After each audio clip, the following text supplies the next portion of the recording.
Thanks, Ross. A proposed plan to build a 5-mile wide energy corridor that would have run through parts of Kansas is now halted. This proposal has been at the center of a fact finder investigation in recent months and the impact that it could have on landowners. Fact finder investigator Dylan Domingue has been following this since day one and joins us with why it's all canceled now. Dylan. Mike Rich, from the start of our investigation, there has been strong opposition to this proposed electric transmission corridor. Landowners and officials from the local, state, and federal level all pushed back against the Department of Energy, and ultimately it was their concerns that led to this change.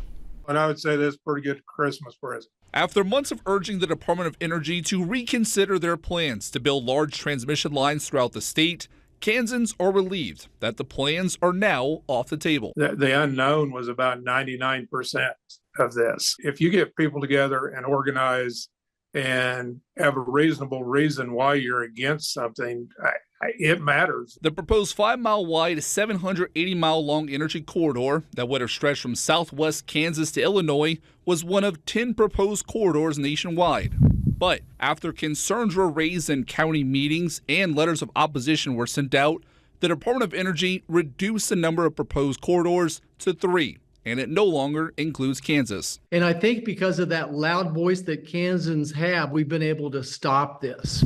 Those loud voices coming from the landowners who feared losing generational property through eminent domain to make room for those transmission lines. I mean, you start talking eminent domain, boy, people get ticked. Now farmers like David Newacek in Russell County, who live along where the corridor would have been built, say they feel their voice has been heard. I told everybody that I thought we could beat this, but I didn't think it would be near this quick.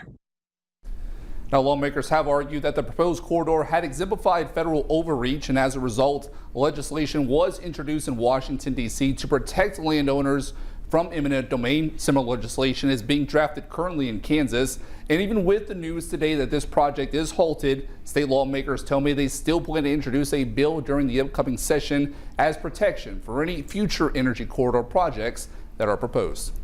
Dylan, thank you.